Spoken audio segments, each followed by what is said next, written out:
Salut les abonnés, ça fait super plaisir de vous retrouver. Bienvenue dans une vidéo unboxing de jeux de société. Et aujourd'hui, je vais avoir le très grand plaisir de déballer le jeu de société The Thing, le jeu tiré directement du film de 82, un film qui fêtait ses 40 ans cette année. Et oui déjà, un film qui déjà à l'époque avait vraiment marqué.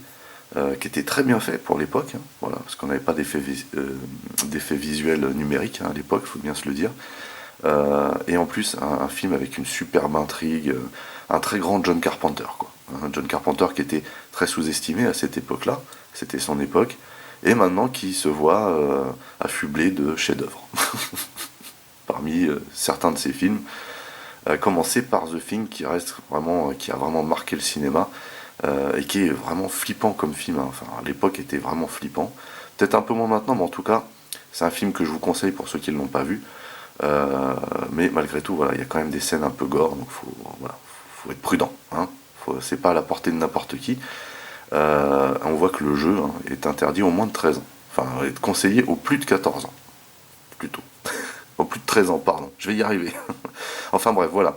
Devant nous, on a la boîte principale, plus deux boîtes de figurines que j'ai pu me procurer à part. À savoir que ce jeu-là a été pledgé l'année dernière et il est sorti, je crois, vers février cette année. Donc moi, je l'ai acheté directement chez Parkage. Voilà, donc ça, je me le suis offert pour mon anniversaire, ce jeu-là, parce que ça fait... depuis que je sais qu'il est pledgé, je louche dessus, en fait. Savoir qu'il y avait une édition en 2017 qui était vraiment pauvre, alors que là, on a un jeu très très complet, très poussé, vraiment tiré directement du film, et c'est ça qui m'intéresse. Savoir que c'est un jeu où on peut jouer jusqu'à 8, mais on peut jouer aussi seul. Par contre, les parties sont indiquées à 1h30 de jeu. Voilà. Donc on regardera en dernier les deux petits paquets de figurines qui sont là. Vous voyez. Donc ça, on regardera ça en dernier. Puisque tout, normalement, la base du jeu est dans la boîte principale. Donc la boîte principale, elle est très simple, elle reprend ici l'affiche entre guillemets du film, vous voyez. C'est un jeu qui a été fait par des Italiens. Alors moi, en référence italienne, j'ai La Guerre de l'Anneau, qui pour moi est un jeu juste monstrueux, mais qui malheureusement à l'époque a été mal traduit, et il me semble que ce jeu souffre un petit peu des mêmes problématiques. Hein. Des problèmes à traduire l'italien apparemment. Le jeu est édité par Pendragon, bien entendu en partenariat avec Universal. C'est un jeu de Giuseppe Cicero, voilà, et Andrea Crespi. Et c'est Matagot également qui a participé à l'élaboration du jeu. Donc comme je vous disais, hein, plus de 13 ans, 1 à 8 joueurs et 90 minutes de jeu. Et bien entendu, on retrouve tout ça à chaque fois sur les côtés. On retrouve également, vous voyez ici, des créatures. The Thing, The Thing, The Thing. Voilà, on a fait le tour. Et au dos. Au dos, c'est très très très complet pour faire vendre, hein, mais en même temps pour nous montrer que le jeu est juste monstrueux. Hein. Il y a du matos à foison là-dedans. Souvenez-vous, dans The Thing, The Board Game, ne faites confiance à personne. Et oui, c'est le principe du jeu où il faut essayer de détecter qui est la chose, ce genre de choses. Voilà, en gros. Hein. Donc, ce qu'on peut voir ici, c'est qu'effectivement, de base, tout est sur carton. Vous voyez, et des socles.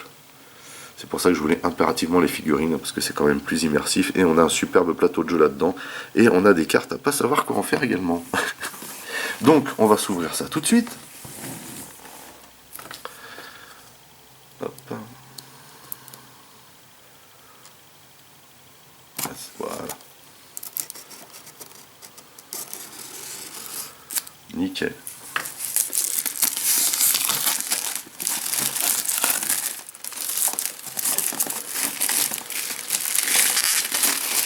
Alors, on a déjà une boîte de superbe qualité, une vraie boîte de jeux de société. Donc, eh ben, on va ouvrir, on va laisser le temps à l'air de pénétrer à l'intérieur, ça va, c'est pas trop... Ah, yes. Alors, ici on a un bon carton. Hein. Pour commencer, on a ici le livret de règles, et vous voyez que il est quand même conséquent. Mais ça va. Par contre, on a des superbes illustrations hein, comme celle-ci, vous voyez. C'était vraiment dégueu. On a des illustrations, vraiment il nous montre aussi hein, quelle manœuvre faire quand on est dans certaines situations, comment jouer. Ah, magnifique. Terrible. Rencontre entre au moins un personnage et un alien dévoilé. On nous montre hein, toutes les configurations de jeu pour bien que vous compreniez comment ça se passe. Ça c'est trop cool quoi, vraiment, c'est trop cool. Alors bien sûr pour ceux qui n'ont pas vu le film ça va pas trop vous parler, mais moi ça me parle direct. Hein. Magnifique, hein, magnifique. Ça c'est le genre de notice que je kiffe et vous voyez c'est vraiment crado. Hein. On a vraiment le détail du matos, comment on installe le jeu, comment on joue, tout est super bien décrit. On a des illustrations de folie, tout ce que j'aime dans une notice de jeu quoi. C'est ce qui fait d'un jeu qu'il est collector quelque part. Hein. Vous voyez, les clés, ici bah, la première bébête, juste dégueu. Ici on a les personnages, ici on a les icônes, c'est très important dans le jeu d'assimiler toutes les icônes. Lieux et action des lieux. Vraiment tout est super bien foutu là-dedans, ça fait juste trop plaisir, on a même, vous voyez, c'est très immersif. La salle de repos, la station météo. Je suis vraiment super content d'avoir ce jeu. Depuis le temps que j'attendais qu'il sorte un jeu sur ce film. Enfin. Ensuite, on a... Ah, voilà, on a de la super cartonnerie. On a des tokens. Hein. On a vraiment du token. Magnifique. Donc ce que je vous disais, hein, c'est les icônes. Beaucoup d'icônes dans le jeu qui servent à se repérer. Génial. Super. Vous voyez un petit peu l'épaisseur du carton. Hein. C'est de la qualité. Hein. Ici, deuxième planche au dépunchage. On a bien entendu des tokens aliens ici. Des tokens chiens. Génial. Ici, feu. Et ici, vous voyez qu'on a les illustrations. Bien entendu, des figures, enfin, pas des figurines, mais des instigateurs ici qui sont sur socle. Alors effectivement, on peut se satisfaire de ça, hein, pourquoi pas. Mais c'est vrai que les figurines, c'est quand même plus immersif. Là, vous voyez que derrière, on a de la bébête ici. Là aussi. C'est vraiment super extra qualité. Alors, le plateau de jeu, qui est monstrueusement lourd, et qui se scinde dans 6 parties a priori. Je le déplie tout à l'heure, hein, juste avant qu'on regarde les figurines pour justement voir ce qu'il donne. Mais ça présage de très bonnes choses. Alors ici, a priori, vous voyez qu'on a 2 sachets différents, de couleurs différentes, ce qui veut dire que il va certainement falloir tirer dans le jeu des tokens à l'aveugle. Hein. Ça donne envie de l'essayer quand même. En tout cas, vous voyez, super beau matos. Petite pochette en tissu. Ah, superbe. Alors ici, on a les cartes de personnages. Ça, on va pouvoir regarder quand même. Génial. On a donc MacReady, donc, qui est incarné dans le film par Kurt Russell, un acteur fétiche de John Carpenter. Et vous voyez que c'est très explicatif ici. Génial. Donc ici, on a la plupart des personnages qu'on voit dans le film. Hein. Ils sont très bien représentés. Un petit peu d'apparence toon ici. C'est pas plus mal. Hein. C'est très joliment fait en tout cas. Ils ont tous des capacités spéciales. Hein. Ils ont leur façon à eux de survivre. Voyez. Mais derrière, à chaque fois, quand vous retournez la carte, c'est que vous êtes devenu la chose. Windows. Dr. Blair. Donc ça, ce sont hein, les 8 personnages que vous jouez. Vous avez la possibilité d'incarner dans le jeu. Et ici, on a un descriptif des phases. Ça, c'est très bien, ça. Heureusement qu'ils font des choses comme ça. Alors ici, je ne sais pas ce que c'est. Mais a priori, on dirait une espèce de compte à rebours pour une partie spécifique du jeu. Ou alors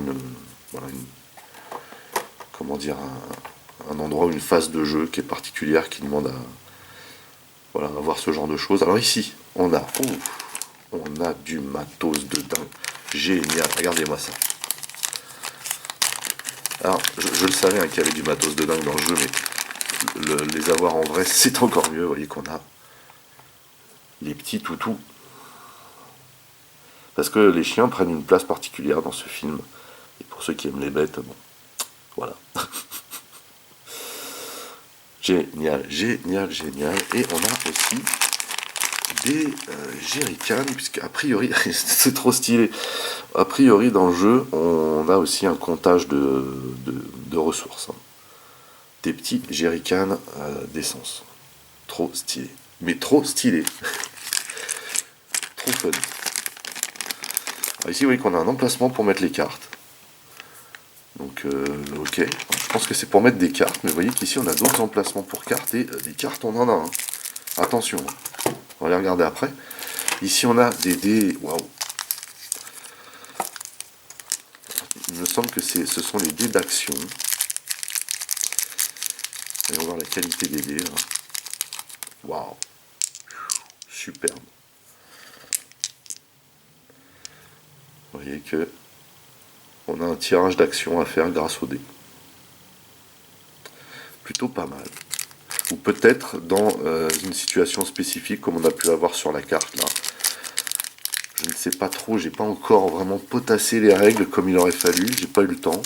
Alors ça je sais par contre qu'il s'agit du dé météo, puisque la météo a son importance, puisque cette intrigue se situe, pour ceux qui ne le savent pas, dans le pôle antarctique je crois. Oui, je crois que c'est l'Antarctique. Et vous voyez qu'on a un dé météo tout bleu, tout joli, de très très bonne facture. Génial. J'aime beaucoup les jeux immersifs dans ce genre-là. Ici, on a... Ah, alors ici, ce sont les gamelles. Vous avez aussi un comptage de ressources au niveau des gamelles. C'est juste trop cool. Et je vais vous en montrer un au passage. C'est trop de la boulette. Une lunchbox, on dirait. Hop. Il y a marqué quoi? SPM. Je sais pas si ça veut dire s'asseoir pour manger ou... Ok, je sors. Alors ici on a les supports hein, pour les figurines cartonnées. On va appeler ça comme ça. Trop cool. Ensuite on a quoi? Oh, on a des jolis... Ah ça je kiffe ça. Alors faut pas les manger, hein. Ça s'apparente à des bonbons acidulés. Ici on a une couleur par personnage j'imagine, et je crois qu'on a une barre d'évolution. Je pense quelque part sur le plateau de jeu, on a de très très jolies couleurs, vous voyez. La grande classe. Ça fait juste trop plaisir. Ça, c'est vraiment le genre de matos que je kiffe dans un jeu de société. Et ici, on a... Oh, on a encore de la ressource ici. On n'a pas des jerrycans, ici, on a carrément les barils, quoi. Excellent. Excellent. Ah, ça pète. Je trouve ça trop génial. Alors, avant de regarder comment ça s'appelle, le plateau de jeu, on va jeter un petit coup d'œil sur les cartes. Il faut ouvrir le paquet. Alors ça, c'est pas gagné. Moment, c'est là que ça... Voilà, le grand mot, les grands remèdes. Hein. Hop. Il y a vraiment du super matos dans cette boîte. Je comprends pourquoi elle pesait aussi lourd alors que pourtant elle paye pas de mine.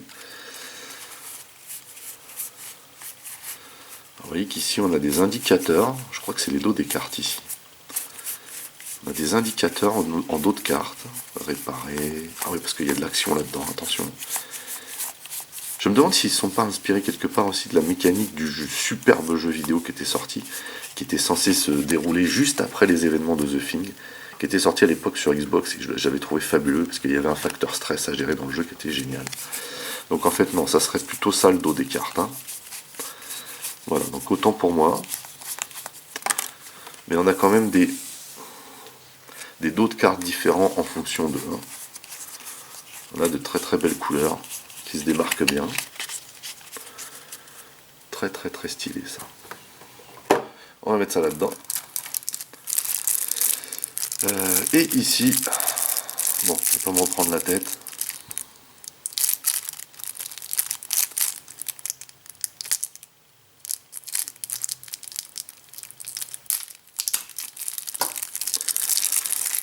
On a un autre paquet de cartes. Donc là, il s'agit bien du dos des cartes ici. Oui, c'est dans ce sens-là. 1, 2, 3. Ah, ici on a une carte à phase. Waouh. superbe carte en plus, vraiment super matos de fou. Génial. Et franchement, le jeu, il coûte que 50 balles. Voilà, tout est dit. Des fois, vous dépensez plus dans un jeu de société, voire un jeu de plateau, puisque là, c'est quand même un jeu de plateau, et vous en tirez minimum pour 90, 100 balles. Vous voyez, là on est dans l'armurerie, là, trop stylé. Le lance-flamme, l'arme du film. À l'époque, on aimait bien mettre des lance-flammes, parce que dans Alien, c'est un peu le même délire. Mais vous voyez que, enfin, on a des cartes, mais avec des items très parlants.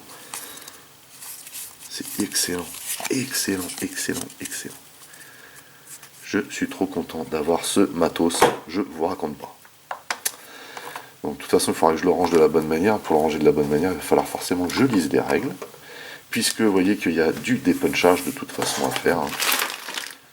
Ici, on a vraiment des parties de plastique, c'est énorme, énorme. Juste trop bien. Je suis over saucé. Alors, on va tout de suite regarder le plateau de jeu. Et le voici, ce plateau de jeu. Alors déjà, il est impressionnant, mais il est juste magnifique. Je kiffe le design et les couleurs utilisées.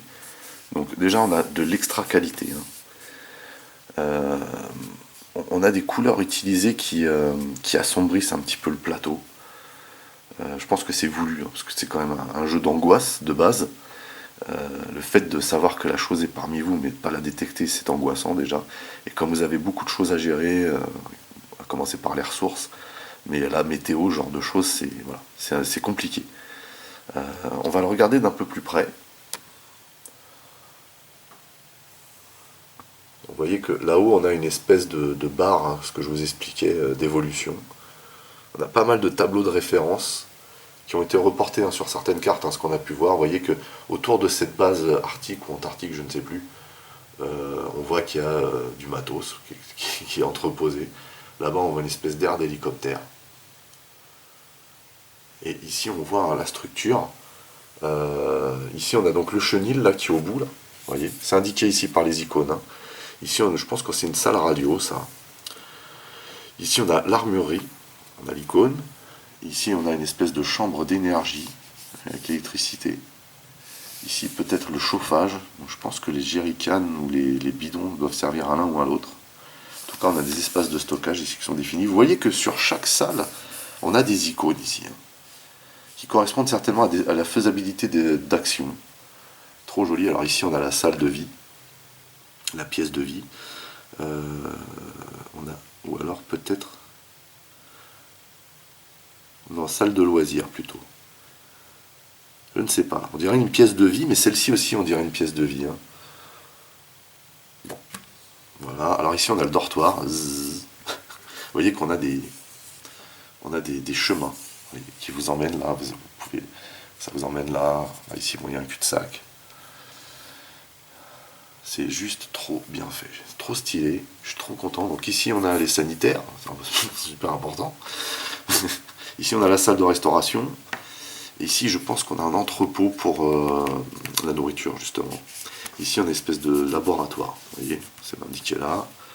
Là, je ne sais pas ce que c'est. On dirait pas que ça ressemble aussi à une salle de communication, ça. C'est peut-être autre chose. En tout cas, il n'y a pas grand-chose d'indiqué là. Donc, voilà. Par contre, on voit ici qu'on a un chemin et on a une possibilité de sortir ici. Ici, on a un carnage. Donc peut-être la salle de départ de la chose, je ne sais pas. Je ne sais pas trop comment ça fonctionne, mais en tout cas on a une salle de carnage.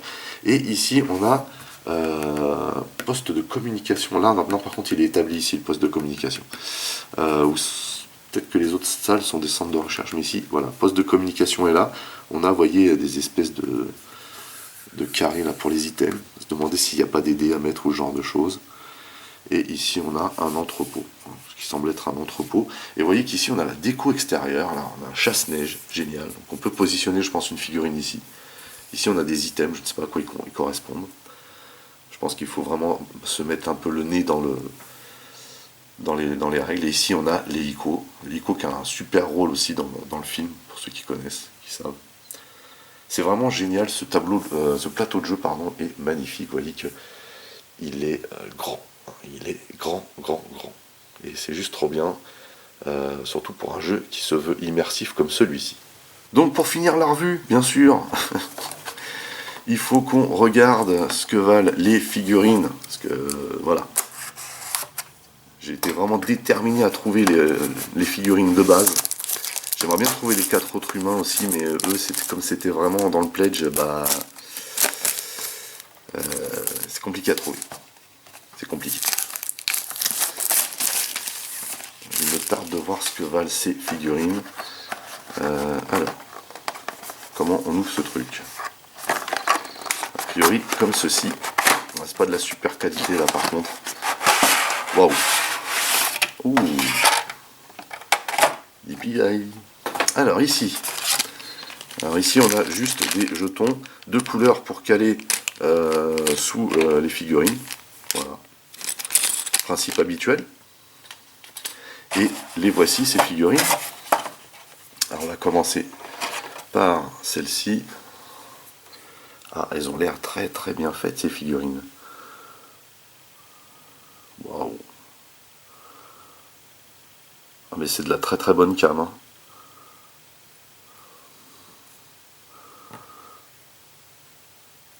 Ça pète. Juste énorme.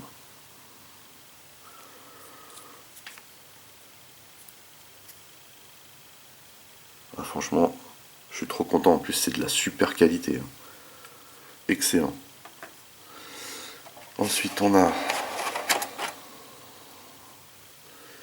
ce cher monsieur, le pauvre.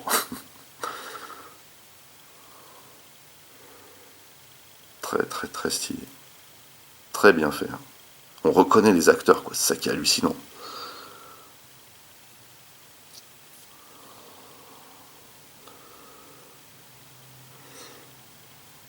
Ça fait plaisir de voir un jeu sous licence qui respecte vraiment le fond du film, quoi. Et également ses instigateurs. Donc ici on a MacReady avec Kurt Russell, hein, avec son lance-flamme, et vous voyez ses lunettes là, de neige. Très très très stylé également, hein.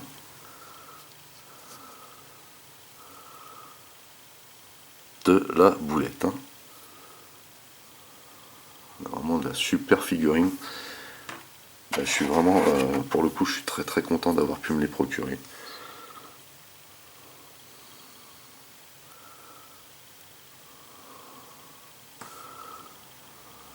Excellent.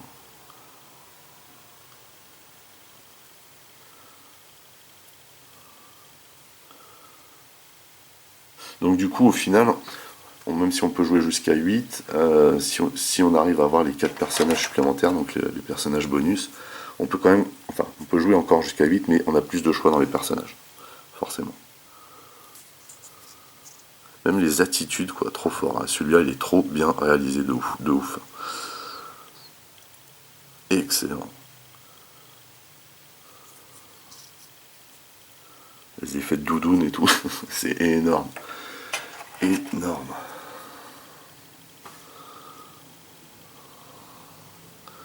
Alors lui, je sais plus si c'est le maître chien ou le mécano.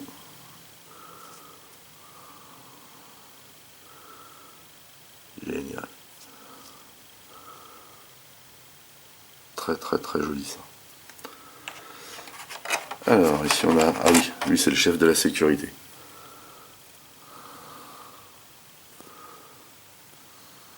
Et on reconnaît bien les acteurs, c'est ouf. C'est complètement ouf, quoi. Énorme.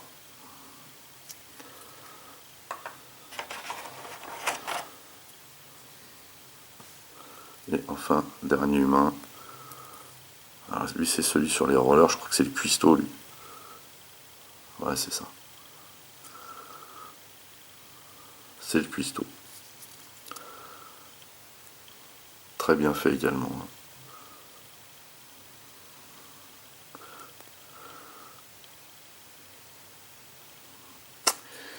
Donc voilà pour les figurines des humains.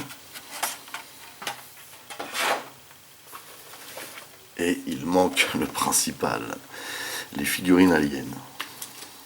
Car la chose en fait est pour ceux qui ne le savent pas, c'est une espèce de virus, d'organisme qui prend possession d'autres organismes en fait, qui vit de cette façon-là, sauf que a la faculté aussi de se servir des organismes pour muter. Donc les moments où elle mute en fait c'est un petit peu dégueu. On va pas se mentir. Voilà. Alors là-dedans on a 4 figurines aliens de ouf. Excellent. Alors on va commencer par la première, je crois qu'on voit, si je me trompe pas. C'est celle-ci. Elle est toute petite, mais elle semble tellement bien faite. Est-ce que c'est le bon côté de la charrette? Pas évident.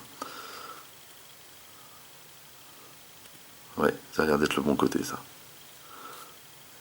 C'est un peu crado. Hein. Terrible, vraiment trop bien fait. Excellent.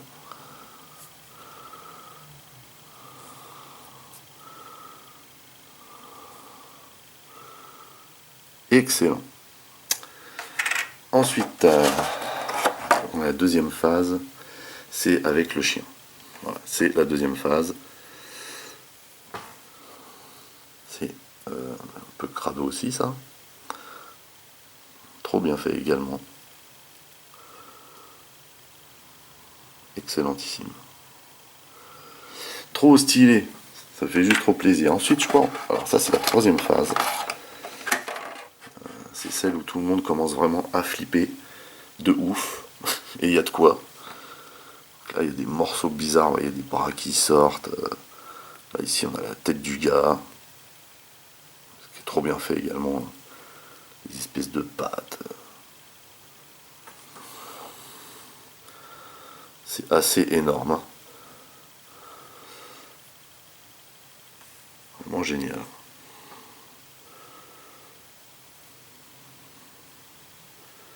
C'est ouf. Et pour finir, donc la phase finale hein, de la mutation de la bestiole, où là ça part vraiment en sucette. Hein. C'est vers la fin du film, vous voyez, on a des jambes, on a des morceaux de trucs, on a du chien, on a du bras, une espèce de tête bizarre. C'est juste complètement difforme, mais c'est surtout très très bien fait comme figurine. Je suis assez impressionné, j'avoue. Surtout qu'elles sont pas immenses, mais elles sont détaillées, quoi. Puis alors, pour détailler ce genre de choses, faut vraiment y aller quand même. Hein. Excellentissime. Ça pète de ouf. Alors bien sûr, vous n'arrivez pas à vous donner une idée de ce à quoi ça doit ressembler, puisque pour ceux qui n'ont pas vu le film, hein, pour ceux qui ont vu le film et qui le connaissent bien, normalement ça devrait vous parler tout de suite. Hein. Voilà, bah écoutez, ce débat-là, j'ai terminé, j'ai été très heureux de partager ça avec vous, j'espère que ça vous a plu, j'espère aussi que ça vous a donné envie de jouer à ce jeu, peut-être de vous le procurer. Moi je suis vraiment très heureux de l'avoir, je suis très très très agréablement surpris de la qualité du matos fourni à tous les niveaux, hein. Figurines, cartonnerie, les dés, enfin tout est stylé dans le jeu, tout est stylé et tout nous ramène en fait au film, la base. Et pour ceux qui connaissent, pour ceux qui sont fans du film comme moi par exemple, franchement je pense que c'est un must. Et comme je vous disais pendant la revue, 50 balles. Donc 50 balles bien sûr sans les figurines, mais même sans les figurines vous pouvez jouer et le jeu est déjà bien fourni de base. Hein. Les figurines c'est vraiment du bonus. C'est vrai que c'est un bonus conséquent, on va pas se le mentir, mais malgré tout voilà, vous pouvez très bien vous en tirer avec les illustrations et les socles fournis, pourquoi pas. Mais en tout cas, un jeu pareil pour 50 balles, bah franchement trop bien, trop bien. Du coup, je vais voir comment je vais pouvoir gérer ça, mais je vais essayer de faire une partie test. Alors, je ne sais pas encore avec qui, mais comme c'est un jeu aussi qui peut jouer seul, peut-être pourquoi pas vous faire une partie filmée en solo. Mais c'est pas ce qui est le plus intéressant, puisque comme c'est un jeu d'intrigue, c'est un jeu où il faut découvrir en fait qui est l'ennemi qui est parmi nous, en fait, qui évolue dans notre groupe. C'est un jeu qui, voilà, c'est stressant, il y a de la gestion, donc c'est peut-être plus intéressant d'y jouer à plusieurs. Après, je sais pas à partir de combien de joueurs le jeu peut être vraiment intéressant, donc bon, si c'est 4 ou 5, ça va être compliqué de trouver du monde, mais s'il y a 3 joueurs, on peut faire une partie sympa, bah, je verrai avec Guillaume et Gildas, pour essayer de vous faire une petite présentation du jeu. Mais déjà, je pense qu'il faut bien potasser les règles, hein, et puis bien vérifier aussi si tout a été traduit correctement. Voilà. En tout cas, moi, d'ores et déjà, j'y ai pas encore joué, hein, mais d'ores et déjà, pour ceux qui aiment les beaux jeux, pour ceux qui aiment le film, franchement, je vous le conseille. Voilà. Bah écoutez, c'est terminé. N'oubliez pas d'aller rendre visite à mes partenaires, dont le lien figure dans le descriptif de la vidéo. N'oubliez pas également que vous pouvez lâcher des commentaires. Merci de liker, merci de partager. Pour les nouveaux, n'oubliez surtout pas de vous abonner, c'est très important. Vous pouvez également checker toutes mes autres revues et playlists, et pourquoi pas ma playlist JDS. En attendant, je vous donne rendez-vous très très vite. Portez-vous bien, et à la prochaine. Allez, bye bye.